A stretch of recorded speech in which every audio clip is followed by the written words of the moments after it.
All right, everyone, thanks so much for joining us. This is another episode of the Brooke Report, and my name is David Brooke, and I'm joined here today by someone extremely special, very vibrant, and a huge influencer in our area in the lending industry. Her name is Danielle Pennington. Thanks so much for joining us, Danielle. Happy to be here. I'm excited. Awesome.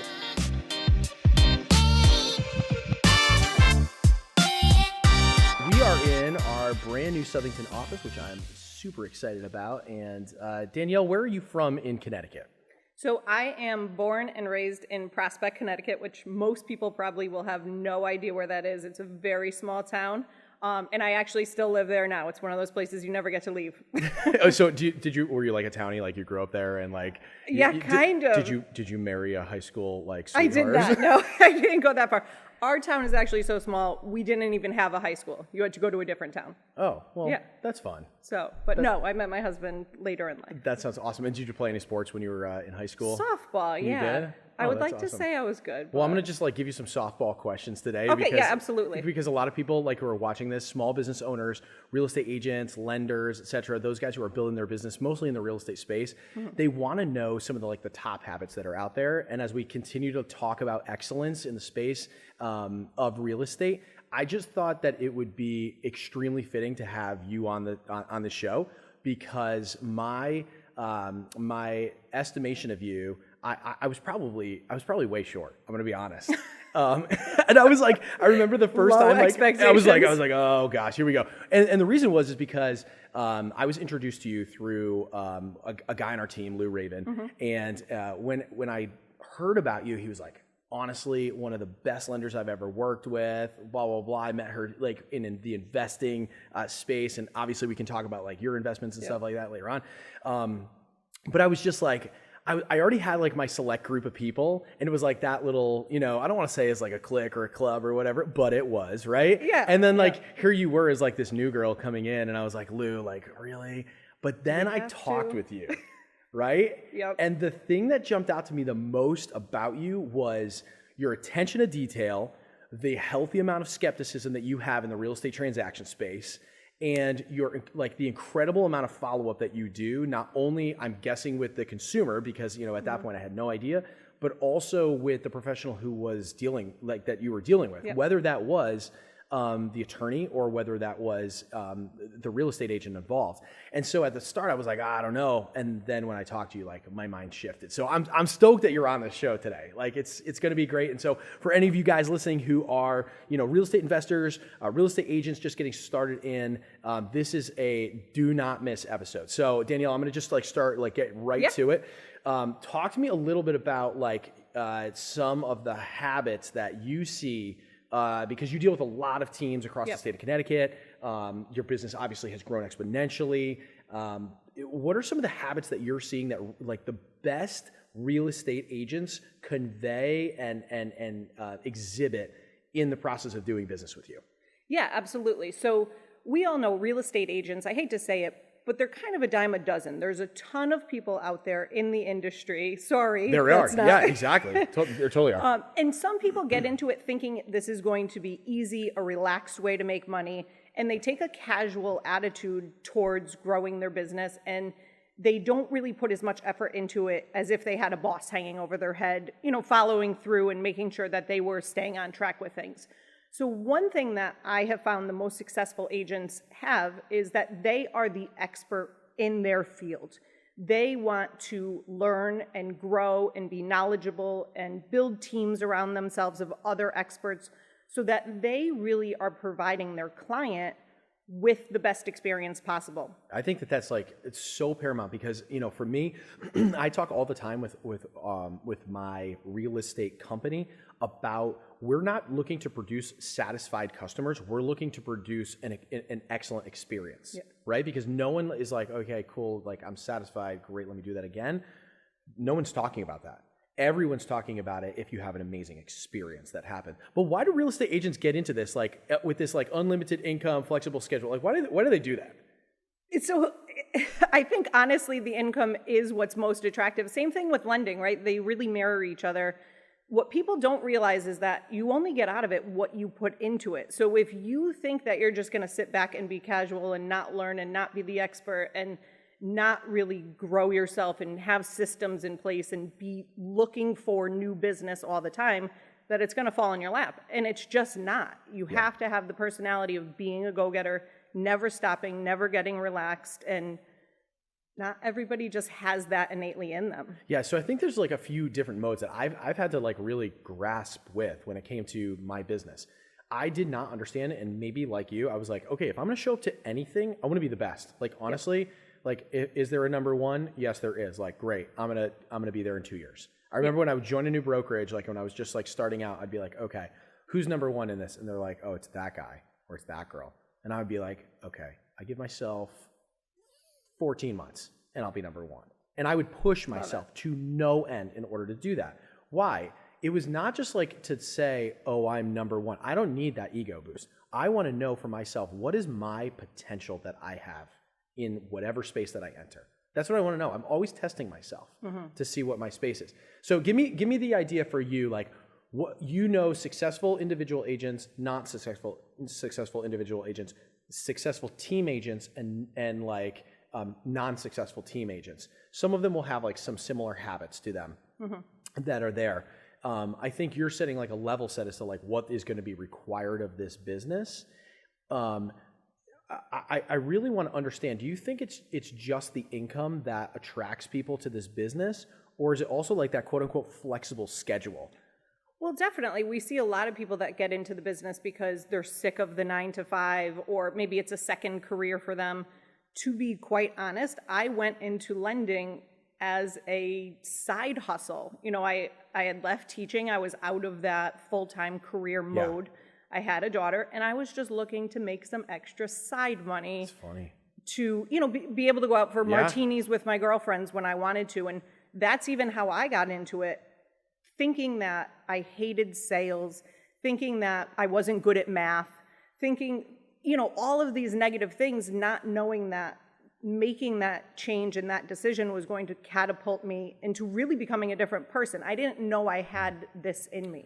Wow, I mean, you're unpacking actually quite a lot. Not only are you unpacking, I was just dabbling into this. I did the same exact thing. Like I got started and I thought to myself, oh, I'm just going to, if I could only just sell one house every month, right? Yeah, you probably exactly. Could I do one loan every month? Friends and family.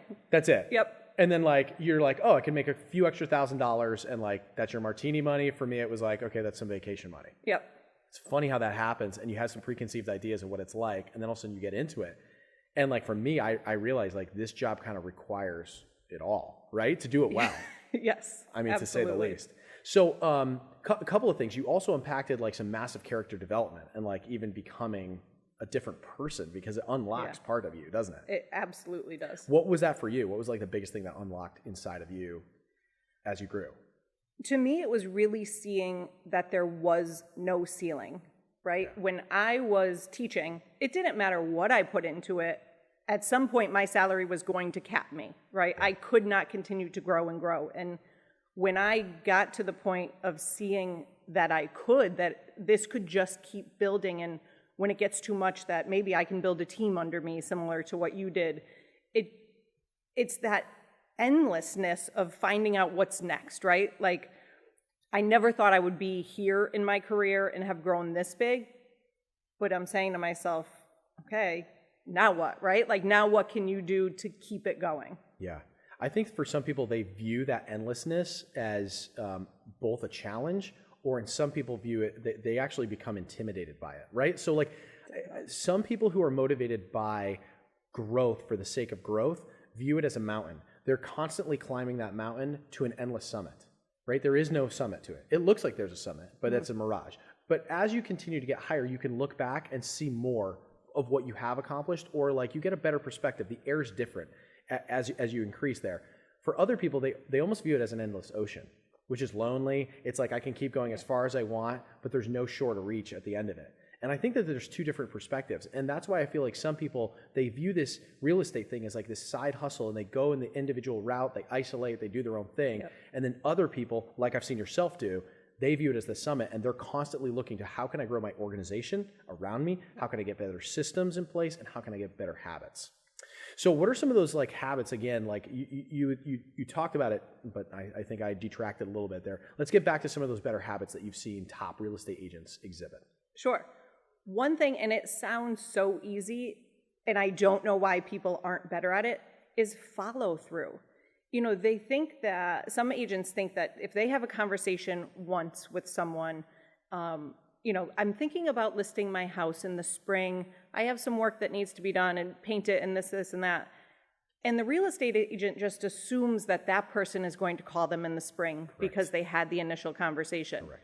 Instead of staying in communication, hey, I know you mentioned you wanted to have your house painted. Do you know I know an excellent contractor? He's the best person in the state. He can help you out with this.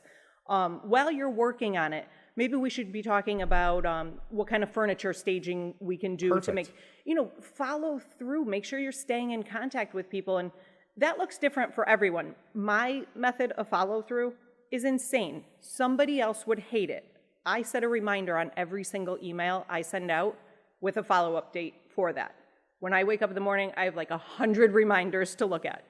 It works for me, and it helps me stay on top of things. Let's be really clear for those of you who are listening. Like, works for me is the most modest way we could possibly say this for a massive producer like Danielle Pennington. Like, works for me, some people might not like it. That is excellence. Like, that is a habit which is going to result in a massive harvest of production. And for most people who are listening, you're not listening on this because you're like, oh, I don't want to, I just kind of want to do this as a side hustle. You're listening on this podcast because you want to grow your business to the next level. Like, works for me, like that should be the standard for what people do. But they don't, and they realize something less, right? Sure. Exactly. So what else do you do? So I like to make sure that not only, are you following through, but you're keeping everybody in the loop from all sides, right? So I have a client, and it's my job to follow through with them and make sure that they're staying with me and everyone's communicating well. But also I have the real estate agent that needs to be informed as well. So, do you need to be on every conversation that I have with a client? No, and nor should you be, because there's sensitive information we're discussing. But you are going to be BCC'd on some things that just let you know things are moving along. Hey, thanks for filling out my application. Here's the list of conditions I need next. You know that the client has taken some action and that I followed up. It makes the agents happy. It keeps everyone on the same page, and it works for me. Again. I feel like this is such a good point that you bring up. Most organizations, as they continue to grow, they segment the parts of the operation so much so that it's almost like that phrase, like the right hand doesn't know what the left hand is doing. Yeah. And I find that like in the real estate process, that's a common thing, right? Like as the lender, there's the potential of, hey, we're dealing with this issue with this IRS, tax return that we're still waiting on.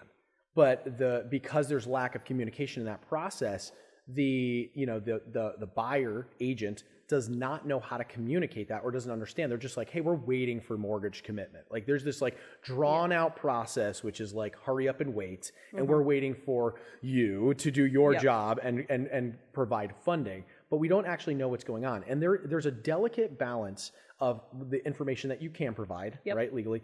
And then there's also that like awareness for all parties to be informed, because that helps everyone set the proper expectations, right? Like if all of a sudden I knew like, oh yeah, we're waiting on mortgage commitment, but you said, oh, this tax return is not going to be able to be completed and released for another 6 weeks. Well, we need to know that, right? Because otherwise we've worked with other individuals before who are simply stating our underwriting team is working on it, right? Or that's it. And there's really nothing to truly convey. And because of that, the right hand doesn't know what the left hand is doing. There's poor communication throughout.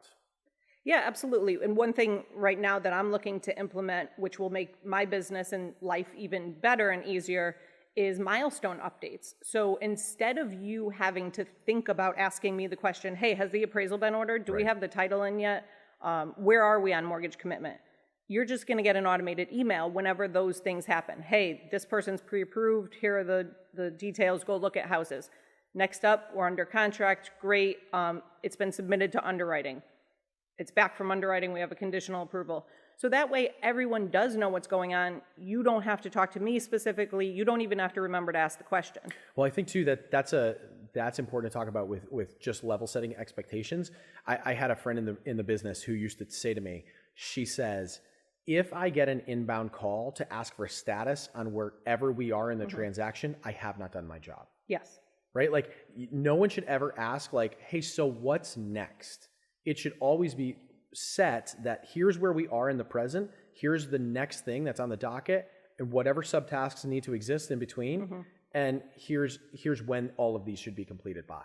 Because that's what everyone's asking, just in a different way. That's where their mindset is at, is I don't know exactly what's happening, and I just want to know the path ahead. Yeah, absolutely. And right, everyone's goal is to get to the closing table, but these things do have to happen in the right order ahead of time so that we can get there. So if everyone knows what to expect and what kind of timeline we're on and what's coming next, like you said, then there's no questions to be asked. Yeah, and I feel like the I don't want to like speak down with part-time agents or anything, because I was a part-time agent at one point. And it doesn't have to do with the amount of, I classify part-time as not the amount of time that you are spending on it. It's the amount of investment that you're putting into that business. I know some part-time agents who practice 20 hours a week who are full-time. Like they respond like full-time agents or full-time lenders or whatever you'll have it in the profession.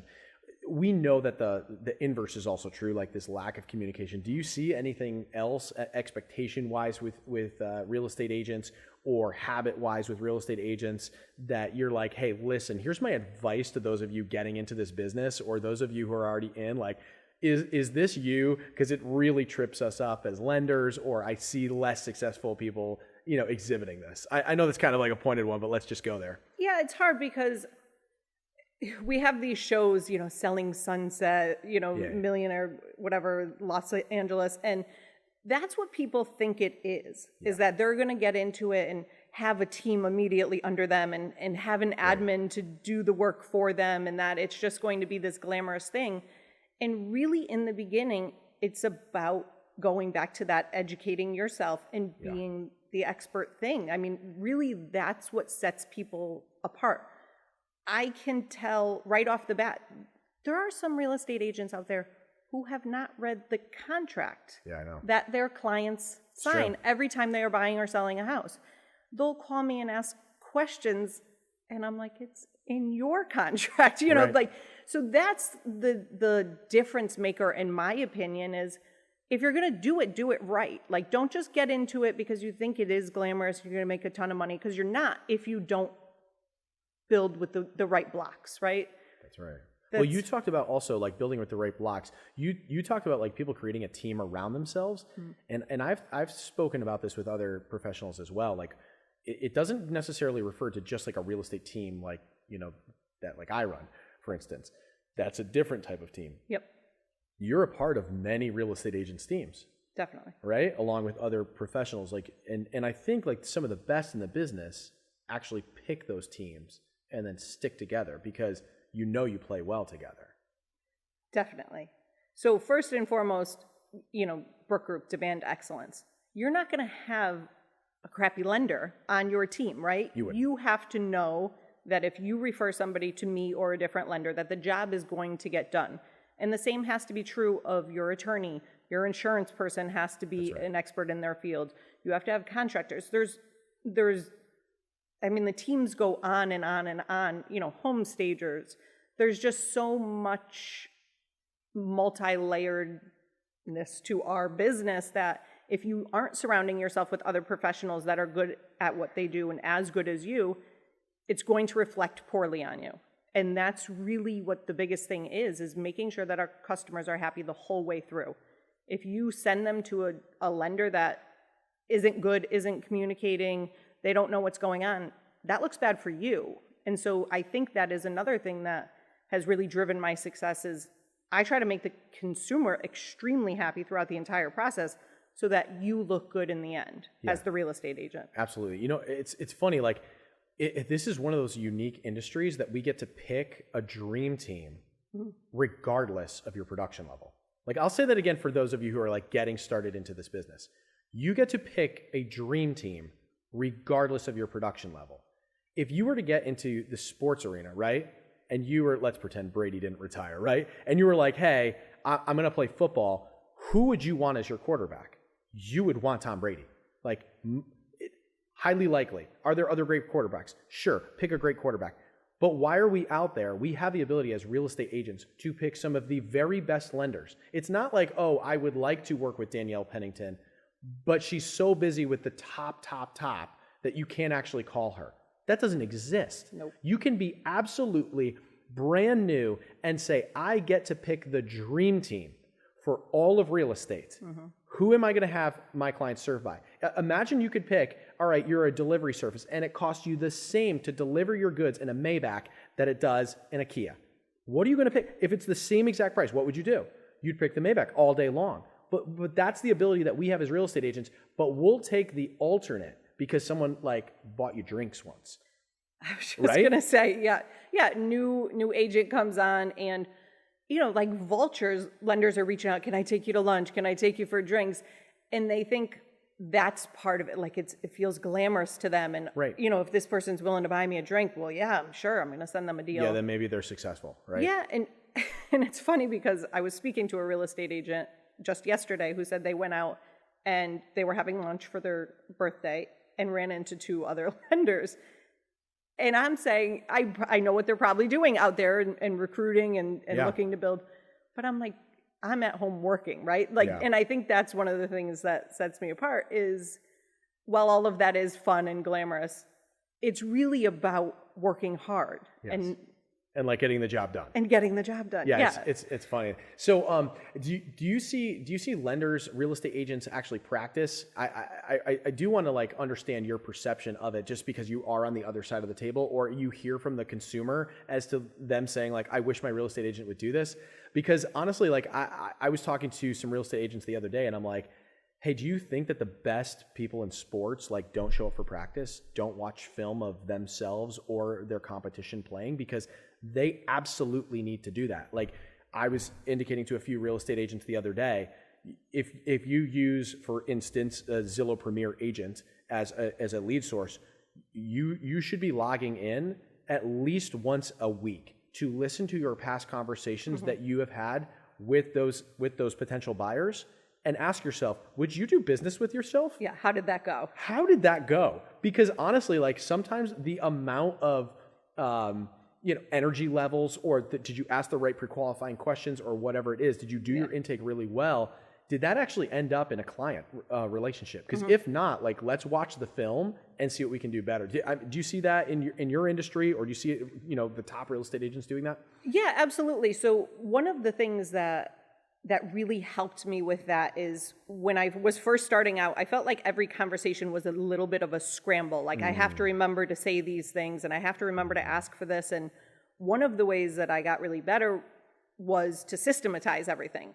Yeah. So it became reflect on your past conversations, what didn't go well about them, and now put together not a script, because every conversation goes differently, but know what you have to touch on to make sure that you're not missing anything in the initial call, that you have the best relationship started with the client, so that when you do start to move forward, they already know you, they like you, they trust you, right? Yeah. And that, systems is one of the things that has helped me grow, exponentially from when I first started. Just recognizing where I have minor faults, figuring out the best way to correct that, and then just implementing over and over. I see real estate agents all the time, and even lenders too. I'll be honest, just having been in this business for over 10 years, you say the word systems around me. I mean, like that's like my word, right? Like people used to say all the time, oh, if you want to join a real estate team that's like, that goes out for drinks all the time, here's one of those. If you want a real estate agent, team that, is all about just like hustling online leads, here's another one. But like, if you want systems, call David Brooke. Like that was my thing. So I absolutely love that you say that. And I think the reason is that like the human brain is an incredible supercomputer made by God, in my opinion. And it's capable of immense activity, both emotional and spiritual and intellectually. What we have the great ability to do is find patterns and focus on those patterns in order to save ourselves time and energy. So we'll end up asking a couple of questions, but we don't actually go through a systemized process like a computer does sometimes, right? We don't actually write down what we do all the time. And people will act on natural talent so much and their own ability to remember than they do on an actual systematized process. And that is like, that shows up huge in the pre-qualifying stage for buyers and for sellers. At least for us. And I tell individuals all the time, there's like 20 questions that I have. If anyone like is listening to this and you want this, drop it. You know, if this is on YouTube, go ahead and drop it below. If you want to, email us. We'll send you our 20 questions that we ask every buyer and every seller. And when you do that, you're gonna actually understand the appointment way better. And if this person is worth spending some time with, because just because someone says I'm interested doesn't mean that they may be willing, but they may not be able. Yep. And that's a massive thing. So systems, I could not encourage anyone who's listening more that you need to systematize your process by number one, this is my thing, write down what you do right now. And then ask yourself, is that creating the best experience and what would create a better experience? And then write that down. And then the next step is, this is also from Ray Dalio's book, Principles, create a feedback loop for yourself where you're often asking yourself, just like I talked about, watching film before, where you're reviewing your process and you're asking the consumer or whoever participates in your experience, how is this? How is this going? And then implement new change from that. Yeah, absolutely. I mean, I always think to myself, if you're doing something more than 3 times in a day, whether it's I'm constantly sending this email out, what is the more efficient way to do it? So if you're sending a specific email 3 times a day, that needs to be a template. And you need to not be typing those words. Write that down, guys. Write that down. That is incredible. So 3 times a day for you, you're realizing I send this specific, I'm going to need these docs. Yeah, exactly. And right?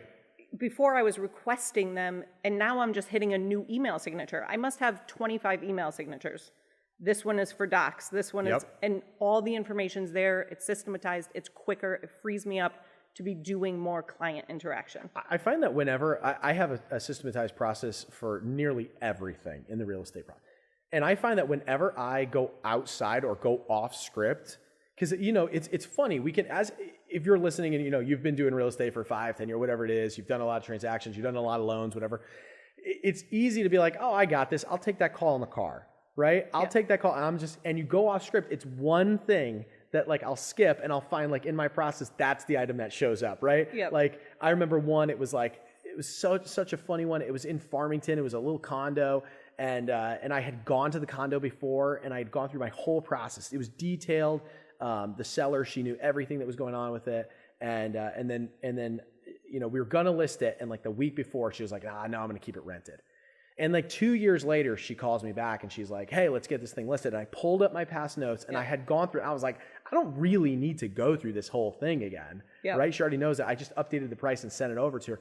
Well, because I hadn't gone through my process and gone out the door, I was realizing it was in this crazy market. I'm like, why is this condo not selling in the first like 5 seconds that it's on the market? And we ended up going through and I found out that the tenant had literally left notes around that was like, electricity is high, so please turn the lights off as you're leaving. Like, it's very expensive to live here. That's a good subliminal message. Like, they're leaving that. Like, there was like cats there. It was one of those situations where I was like, that's on me. Like, I need to own that. Like, as detailed as my process is, because I went off script once for one piece of it, like just do the walkthrough prior to listing or whatever it is, I would have noticed those items and then save that person some headache. In that we ended up just like we ended up asking the tenant politely to leave. The tenant leaves, and the day that this tenant leaves, we get an offer on the table, right? And so it's like, just follow the dang process and you'll do it. And if you're finding like a problem in your experience,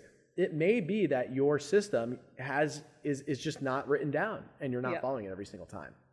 Another thing, I mean, that reminded me of good habits and systems while you were talking is the accountability piece that you just took there. Yeah. You did something wrong, you took accountability, and you fixed it. Yeah. I find that agents that aren't as great as some others have trouble with that. Why is that?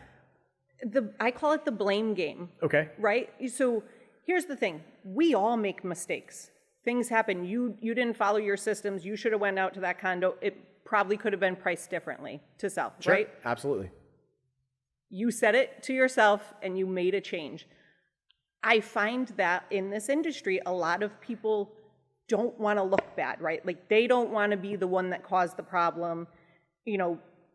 something's missing from the contract, right? Well, the attorney's supposed to review it. Yes, but you were supposed to put it in there first. Correct. So I much prefer working with people that are willing to say, I messed this up. Yeah. My bad. Here's what went wrong. I took the phone call in the car and it didn't register to me that they were self-employed at the time. I'm super sorry. Here's how we're going to fix it, how we're going to try to fix it.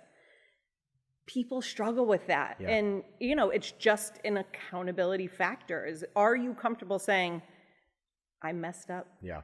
Humility is a very difficult thing in order to, you know, to stomach for a lot of people. And I feel like, here's the reason. It's like, what is the downside of what I believe to be ownership? That's what it is. I own it. I have to own it. It's like relentless ownership. And that goes in two ways. One, I can own my successes. I am not embarrassed or shameful of the fact that if we perform well, we can say that we perform well. But if I perform where I did a disservice to someone for a reason, intentional or unintentional, I need to own that as well. And I think that there's power in that. And like you're going to find authentic power that is able to change any situation. Because most people fear that if you do something that was like a mistake, then that equals bad on you as an individual. But it's actually telling more of your maturity than it is about your ability to perform as a professional. I mean, maybe you see it differently, but people are so quick to use the words good and bad, which are almost like qualifiers to like who you are as a person, rather than like mistake and correct. And the point of these mistakes is to learn. Absolutely. When you make a mistake in this business, and sometimes they're catastrophic, people have made mistakes that have killed deals, right? You won't forget that lesson. You know, you won't forget to ask that question or put something in the contract moving forward, because it stands out so much in your mind when you do make a mistake. And That's right. So, I mean, I think that's what you said is right. The good and the bad, that's not necessarily true. It's your ability to learn from and grow from the mistakes that you make so that you don't make them again in the future. Right. If you're making the same mistake over and over again, you have a problem. And that gets back to the feedback loop. Yeah. Right? To like re-see, am I watching the film not only of others, but of myself, and like, how do I perform better? I'll never forget, like, there's some mistakes that I've made in this business that were like, they were big. Right? And just to like be public about that, like there's been plenty of times when you go through a home inspection, sometimes for a loan, whether it's government backed or whatever, they'll say like, oh, you know, on the MPMA, there's going to be, well, okay, let's just break it down in case you're new. There's a form that goes out that a home inspector will complete that classifies a termite inspection or a wood destroying insect. And, you know, some lenders will require, can you please submit that for whatever loan it is, VA or FHA or whatever. And if it comes back and it's noted that there's visible evidence of those wood destroying insects, then termite treatment is going to be required, or wood destroying insect treatment. And I remember being new in the business and literally just saying seller to treat home for termites. But when I never asked the consumer, because they wanted that anyways, they wanted that for their loan, they wanted that, is there was a plenty of amount of damage that was done, right? And this is very, very common one. Like Danielle, I don't know how many times I see this in contracts. I'll review contracts from agents. I'm like, make sure you add that in there. You're not only asking for the treatment, but you're also asking for the repair of what's damaged. Right? And it's a massive, I remember going once to, you know, a final walkthrough, and I was like, and here's the receipt for the termite treatment. I'm very happy that this got done. They were like, Dave, there's like 3 joists here that are damaged. Like, why didn't they do that? And I was like, well, they treated it. And they were like, but the joists are damaged, the termites right? are gone. And it sounds like so crazy, but like, it's those type of mistakes that like, if you own that and you just say, look, dude, like, I'm really sorry for that. And even take that ownership. Like, for me, I know like some real estate agents, they won't even touch like their paycheck because they're like, hey, that's my paycheck. I earn and I live off that. We actually have a line item at Brooke Group that's like, I think we call it like transaction management. It's like an oops line. And, you know, there's been, you know, a water heater or two that has, you know, showed up in the process, or a joist that needs to get replaced. I know that my biggest client has purchased and sold over 40 properties with me in the short of like 4 years, I think we've been working together. And it happened where one of my team agents had indicated something. He was a newer guy, amazing guy, right? But he was new, and he spoke out of turn about what's, covered in the condo complex and what was not. And I remember just, he said that an AC unit would be covered, which is on the outside. Yep. And he had learned in school that on the outside of the home, it's going to be cared for. So he told, and my client said, honestly, man, like I can't work with you guys anymore. And I remember saying, well, I'll tell you what, can I make you a win-win? He was like, what's that? I'm like, you want this condo, right? He's like, I absolutely do. And I was like, and that seller wants to sell it? Absolutely. Okay, I'll tell you what, the only thing that stands in between is that AC unit. Is that right? He goes, absolutely. And I said, how about I take care of that AC unit for you? Yeah. And he said, man, I've worked in real estate a long time, never heard somebody actually take ownership of that. And so he did. And then ever since then, that was the first property. He's bought 40 houses since. And what a short-sighted way of thinking, right? Don't touch my paycheck. Yep. When in reality, if you make something right for a customer and they walk away knowing, hey, there was this mistake, but David Brooke made it right. He fixed it. He came out of his own pocket and made sure that I was happy moving forward. Yeah. Think of the amount of referrals, not only the business you've gotten from that one person, because they're probably an anomaly buying 40 properties in that amount of time. But you don't think he talks about you to his coworkers, to his friends. And has. And so if you didn't do that, one simple action of not being concerned about your paycheck, you potentially would have lost out on who knows how much money. I won't even pretend to guess, but a lot, because you were short-sighted, right? Yep. It's a mindset, right, of looking at the bigger picture. How can this one thing that I can do now that makes me uncomfortable or I'm not happy about, what effect can it have if I do or don't do this? That's right. And you're nailing the mindset thing. I tell my agents all the time, and it's, I hope it's not cliche. We do talk about it a lot. It's the mindset of abundance versus the mindset of scarcity. And the mindset of abundance is, I try to tell people all the time, like, we use the same 200 words often. We travel the same routes. We see the same restaurants. We see the same houses. We see the same nearly everything. We watch the same TV shows. We really don't. We are creatures of habit, and we don't change our lives often.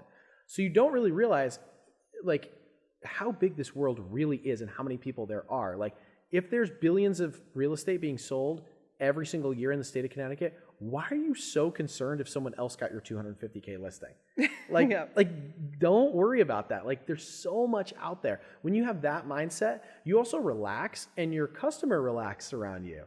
You're not so concerned and holding on so tightly. I really hope I nail this transaction. Why? They sense your nervousness. Yeah. They can feel that. And the same thing actually happens when we screw up or when we succeed. When you have that mindset of abundance, you're like, I'm so thankful for what I have, and guess what? There's more, and now I can give.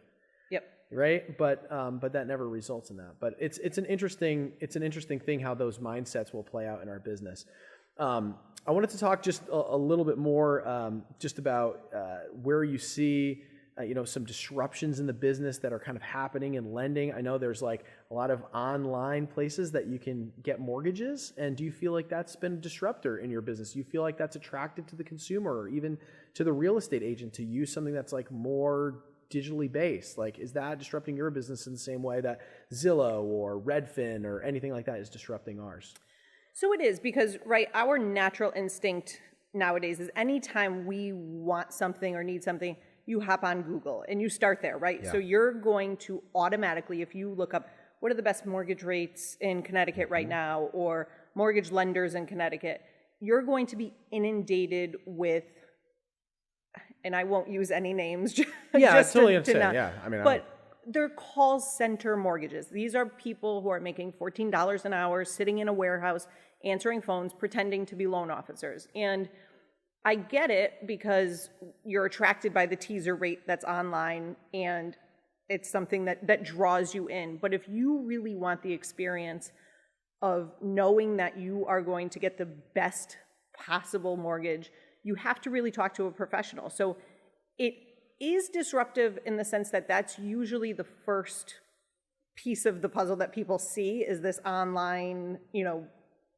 whoever they are, horse and carriage mortgage rate, offering super low. But if I get somebody on the phone, if I can make contact with them, I rarely lose the customer afterwards, because I can explain it down to the most finite detail. Yeah.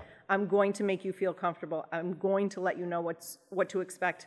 If you call one of those places, you're not even going to get the same person the second time around. That's right. Right? There's no customer service involved. You're just a transaction. You're just a number. And when people are going through the biggest purchase of their lives most time, they don't want to feel that way. They want to know that they can pick up the phone and get Danielle, and I'm going to have the answers to their questions. And if I don't, for whatever reason, I'm going to find out. Yeah. And I think this is important too for real estate professionals. We're not just like talking to consumers, because I don't know how many consumers will actually listen to this by any means who wants to listen to real estate, right? Besides people in the business. When you as a real estate professional are recommending a company that functions off of high volume and low margins, you need to understand that like low margins means I need to do high volume. High volume means I need to do it at speed. High volume also and low margins means that I need to hire individuals at low cost. Yes. If anyone wrote any of that down on a piece of paper and said, what type of experience do you believe that that's going to produce? Yep. You would only realize for yourself, like that is going to be a very poor experience. Now, here's the thing. It costs the same to you to hire the best professionals in the business or recommend the best professionals in the business as a real estate agent. You can ask for Danielle Pennington to be on your team. She's not too busy for you, right? And in the same way, for the customer, it's just normal rate that they're paying. That's all they are. They're just paying what market is. The only thing that they're incentivized by is actually below market, which is less normal and creates a poor situation. And if you were in charge of like being their travel agent, would you ever recommend, hey, when you arrive, we're just going to get you a nice sedan, it's going to be great. You're not asking for some luxury experience for them. If you deliver to them this beater car that was like horrible on the inside, but maybe looked like a little bit okay and was like way cheap, they'd be like, dude, love the fact that you got me this like cheap thing. But as soon as they got in and started experiencing, and it was their trip, it was their vacation, maybe a honeymoon or something, you're like, this is the worst experience ever. How dare you recommend this? And we find that all the time, and you probably deal with this. We've sent them to you. Rescue loans, they're called. It's like you jumped in that car. It was $10 a day in order to get that. And I'm making the analogy here, but it broke down halfway through. The person didn't ask the right questions, and you got to come save it. Yep. Right? It happens all the time. I'm constantly doing, catch-up work from other companies that had to deny files or things that really could have stayed together if there was any type of creativity on the loan officer's behalf. But oftentimes there's not. People aren't collecting the information they should up front so that they're seeing a whole picture before a file even gets a contract. And a lot of people are stuck playing catch up. They issued the pre-approval, but they didn't have the tax returns. And now you get the tax returns and, oh, shoot, whatever, the rental property showed a loss for the last 2 years. How are we going to get out of that? How do we dig ourselves out of the ditch? My thing is I don't ever want to be in the ditch. It's not a very good feeling. So doing your due diligence up front and making sure you have everything is really the only way to go. I'll be honest.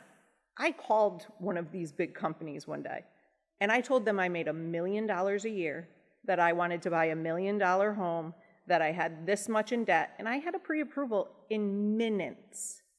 Wow. None of that is true, right? So, and it's not that I think the consumers are calling and trying to maliciously get pre-approval letters by any stretch of the imagination, but the customer really doesn't always know their information as much as they should. That's right. They should. They don't do it all the time. No, they don't know how to calculate their income. They don't know what debts count as against them for a mortgage and which ones don't. Because that's your environment. Yeah, absolutely. And so they can inadvertently call one of these places, give misinformation, think that they're pre-approved and go start looking for houses, only to find out down the road that, well, no, we didn't really collect any of your documents or verify anything, and sorry you don't.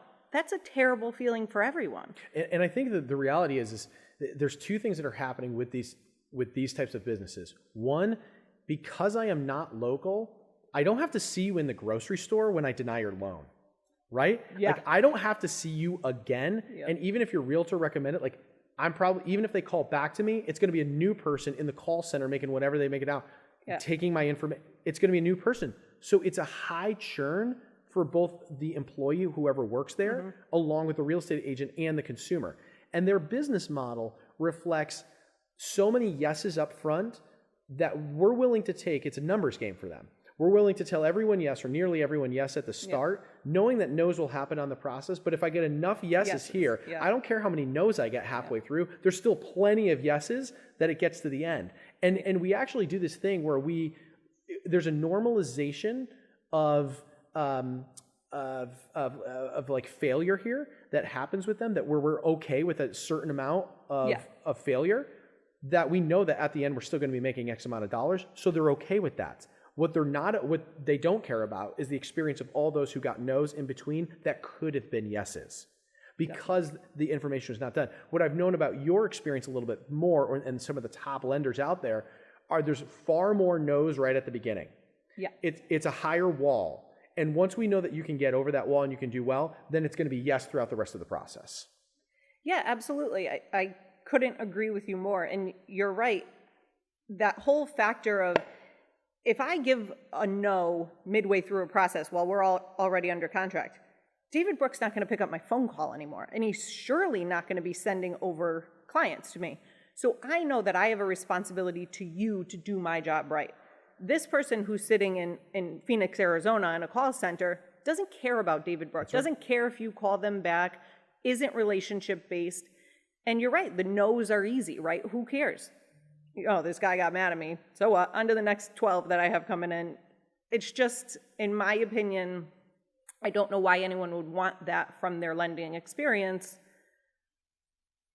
other than being so, overly concerned with price, teaser rates. And here's the thing: is there's a great. I'll end with this, and then I want to transition once more, and it's in the absence of value, price is the only lever. And I've heard that phrase before, but I think with this kind of disruption that's happening in your industry, and even in mine, people need to be focused on that. When you don't see value in anything anymore, price is the only thing that you can move. And that happens in your business with rates. It happens in my business with commission splits. And that's also not only commission splits on teams, it's commission splits on brokerages, and it's the commission rates that we charge to our customers. So if you're listening and you're newer in the business, or even if you're more experienced, it's the value that you convey, either as a brokerage, as a team, or as an individual pitching to the consumer. If you're ever getting beat up on commissions, it's simply because you're not conveying the value of why someone should pay that, right? Yeah. And you had a great analogy one day when we were out about climbing a mountain and climbing it with the right team of people, and essentially that it doesn't feel like you're climbing Everest in the beginning, right? And you're fine. But in the end, those final 2 weeks right before closing, if things are going wrong, you're going to have wanted to employ my team to help you, because they're going to be the ones standing beside you and getting the job done. That's absolutely right. All right, let me ask you a pointed question. I'll put you on the spot. You said we'll end with this. You said that you love podcasts where they're getting in your face. They're doing a little cursing. We were talking about Ryan Stewman and his podcast, and how we had both, I had met Ryan a little while ago, and that was really fun. But let's talk about what is it like being a woman and a mother in the real estate business. There's a lot that goes into it. And on top of it, like, this job freaking demands everything of you, right? And if you're going to do it really well, it's going to ask a lot of you. And there's a lot of emotion that gets conveyed. You deal with everyone's own opinions on how it should go. And then yet you're a mom, and you got to come home at night, and probably people want to do, let's talk about my loan estimate. And it's time for bed, right? Or you're making that stuff. How do you navigate that as a career woman and mother? So it's not easy. And I'm sure I don't think it's that much different being a mother or a father. If you care about your family, it's hard to constantly have to have them be put on hold while you take care of growing your business. And I get a lot of pushback from people. I don't know if you do really as a father, or if it's just more people, coming at women about this, but, don't get so busy making a living that you forget to make a life kind of thing. Yeah. And here's the thing. My child is very well taken care of. We have plenty of time together. I really do, set, almost like a system, set aside specific times where that's my focus, right? The phone's down, doesn't matter who calls. They're going to get called back, absolutely, because there's a different time in my day for that. But I really do try to give her the attention that she deserves. But I also know that she's watching me. right? And it's not a bad thing to want to be successful and to want to provide for your family and to work hard. I don't think that's a terrible message to give a 6-year-old girl. I really don't. So are there times that, yes, I want to pull my hair out and I would rather be playing Trouble in the other room and, you know, my husband and her are watching a movie and I would love to be snuggled on the couch too? Yes, there absolutely is. Can I always do that? No, I can't. Do I know that in the end I'm doing right by her? Yep. How do you find alignment with a significant other during that? Because someone's on the couch. Yeah, he's amazing, which is one of the wonderful things about this is he calls me his little snowball. He was like, I knew when you got thrown out there that you were just going to continue down the mountain and grow and grow. And he's cool with that. And so he knows that his role is sometimes I have to pick it up as daddy, and now I make dinner. I never made dinner the 9 years. How'd you get there? How'd you get there with that, with your husband? I think communication, right? Like he's super excited for me. So it's not like a resentful thing like, oh, there she is. So he's passionate about your growth. Yes, professionally and not only. Absolutely. Yeah. And so our lives from when we met have changed so drastically. We were both school teachers. We both had summers off. We used to go to Vegas 3 times a year. Like it was totally different. But he is passionate about seeing me grow. Honestly, he thinks it's the coolest thing in the world. He's like, I cannot believe that you were willing to just walk away from your job and start something completely new. And he gets that his role had to change as well as a part of that. And like I said, he now cooks dinner every night. That wasn't the way, back 9 years ago. Was he upset about that? Is he pissed about it? No, but he did have to do a little learning. I will say that. What's his best dish? We are for sure a spaghetti and meatballs kind of Come house. on, that's awesome. Yeah. Well, actually, he would be insulted that I just said that. He is a tacos, quesadilla guy all the way, but I feel like the spaghetti and meatballs happens a little more frequently. It's funny. It's like, we talk about, and I posted a video yesterday about it. It's like we make this business so much about glamour and image and the perception that we are successful. And what is the hope? The hope is that if I look successful, then others will choose me. That is simply it. And the reality is like it's going to be highly challenging, and this job will take a lot. And it ends up, honestly, it falls a lot on our families in order to pick up the slack. And sometimes it turns out really poorly, and when you're not aligned. Absolutely. I was talking to somebody about a networking event. It was, an evening happy hour kind of thing. And they were like, oh, I really hope to see you there. And I said, I'm sorry, not this one. Like it can't always That's a good way to say it. Be work. And his response was, I wish that I had given my wife that response earlier in life. And he's like, my life probably could have ended up a little differently. Same. Yeah. And so sometimes you do have to consciously choose your family. Not this one. Yeah. That's a good one. I tell real estate agents this all the time, and for those getting into the business, I need to always, like you were talking about humility, right? Where we have chosen, right? I should have given those responses at times in my life as well. And I think one of the things is you're going to be constantly presented in the real estate business with good opportunities. There are a zillion good opportunities. They're all good, right? Or most of them, they're all good. The difference is choosing what's best, right? And best is sometimes not always qualified with most profitable. Sometimes it's timeliness has everything to do with it, right? And so there is a time for, a great flip opportunity. There's a time for a great new investment property.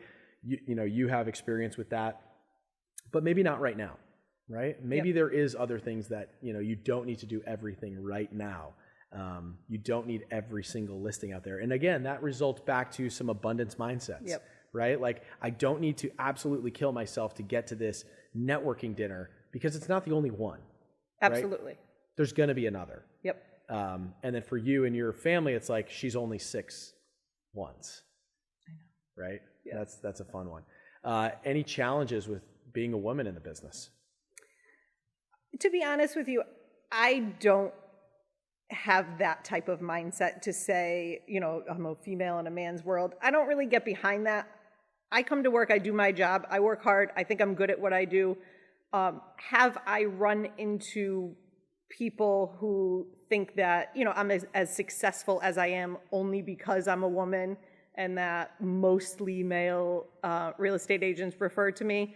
Yep, don't care. Move on. What a great response. I don't let that get in my head. What a great response. Then go get all the female real estate agents. If that's how it works. I don't care to be involved in that. I love that. Especially that's an encouragement as well. People put up in their minds all of these barriers to entry or reasons why not.